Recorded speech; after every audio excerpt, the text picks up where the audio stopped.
شاہ عبدالعزیز دہلوی رحمۃ اللہ تعالی علیہ فرماتے ہیں کہ میں بیٹھا تھا، کچھ جنات آ گئے،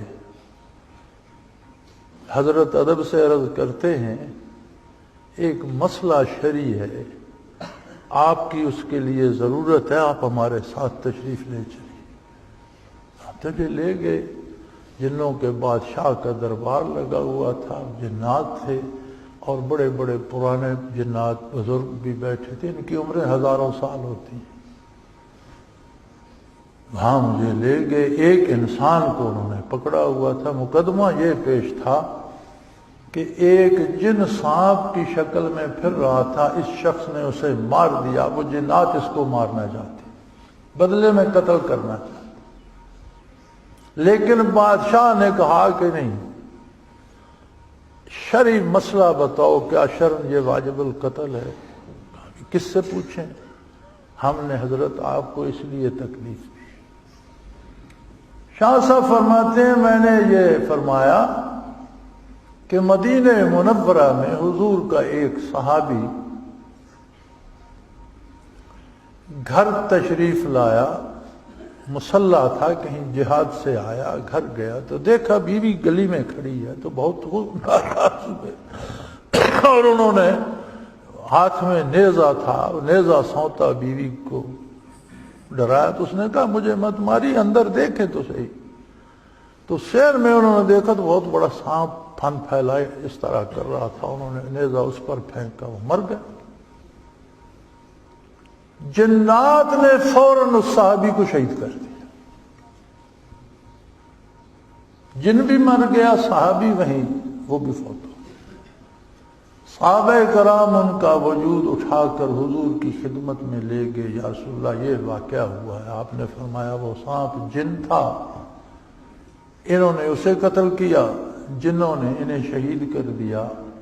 پھر حضور نے فرمایا، عرض کی کہ یا رسول اللہ دعا کریں یہ زندہ ہو جائے، فرمایا اب یہ شہید ہے، اپنی منزل کو پہنچ گیا، اگر تم چاہتے ہو کہ یہ پھر دار ابتلا میں تو میں دعا کر دیتا ہوں یہ زندہ ہو جائے گا۔ سب عرض کی یا رسول اللہ جب اپنی منزل پہ پہنچ گیا، جنت میں پہنچ گیا، شہادت پہ پہنچ گیا، اب اسے وہاں رہنے دیں۔ تو حضور نے فرمایا تھا کہ کوئی جن سانپ کی شکل میں نظر آئے تو کوئی پرواہ نہیں، اسے قتل کر دیا جائے، اور جنوں کو حکم دیا تھا کہ موذی جانوروں کی شکلیں بنا کر انسانی آبادیوں میں مت آیا کرو، اور اگر کوئی سانپ بچھو یا کسی، بلکہ حکم ہے کہ نماز پڑھ رہے ہو اگر سانپ اور بچھو نظر آتا ہے تو نماز توڑ کر پہلے اسے مارو، پھر نماز دوبارہ مکمل کرو۔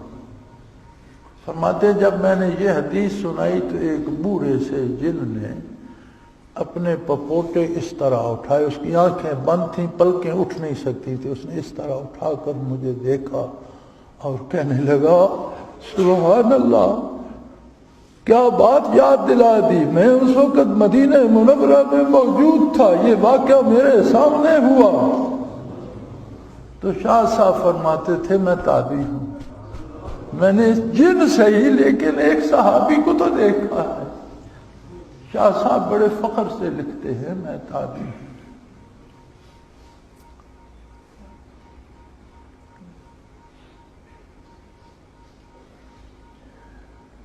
یہ سعادت مجھے بھی نصیب ہوئی۔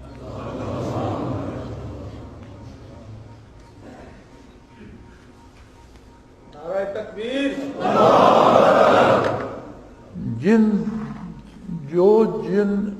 حضور پر پہلے ایمان لائے تھے اور جن کا سورہ جن میں اور ایک دوسری صورت میں بھی تذکرہ ہے کہ انہوں نے قرآن سنا اور واپس جا کر اپنی قوم کو تبلیغ کی اور بتایا، جن ان جنوں کی اولاد کو سید کہتے ہیں، جنوں میں بھی سید ہیں، لیکن ہم تو حضور صلی اللہ علیہ وسلم کی ذاتی اولاد کو سید مانتے ہیں، اور جن ان جنوں کی اولاد کو اپنا سردار مانتے ہیں اور وہ بھی سید کہلاتے ہیں۔ تو ایک شاہ صاحب بزرگ صحابی کشمیر کی پہاڑیوں میں نیپال کے قریب ان کا مسکن تھا،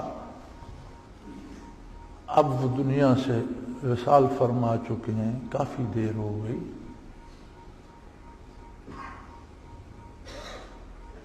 پتہ نہیں کیسے قدرت کے اپنے کرشمے ہوتے ہیں. کہیں میں بھی روحانی طور پر ادھر جا نکلا تو ان سے ملاقات ہو گئی. پھر میں نے انہیں دعوت دی کہ آپ اس مسجد میں دارالعرفان میں تشریف لائیں. تو فرمایا میں تو ہل جل نہیں سکتا، مجھے کوئی پکڑ کر بستر سے بھی اٹھاتا ہے، اکثر نمازیں لیٹے لیٹے اشارے سے ادا کرتا ہوں. میں نے کہا حضرت جو اٹھاتے بٹھاتے ہیں وہ وہاں بھی لا سکتے ہیں، آپ تشریف تو لائیں.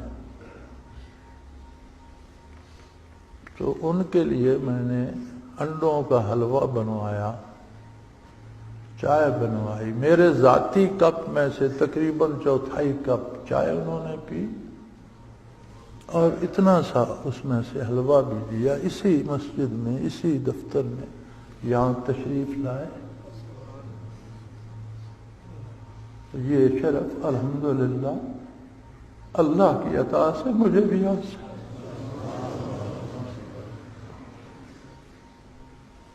یہ اس لیے نہیں کہ میں کوئی بڑا آدمی ہو گیا ہوں، اس لیے کہ یہ چیزیں روز حشر کام آنے والی ہیں. یہ لوگوں کے سامنے ان کی اہمیت نہیں ہے، لیکن یہ میدان حشر میں کام آنے والی. ان کی حیثیت وہاں ہے. تو اللہ کریم نے یہ ایسے انتظام فرما. اب یہ کہ میرے تو خواب و خیال میں نہیں تھا ایسا ہوگا، لیکن ایسا ہوا.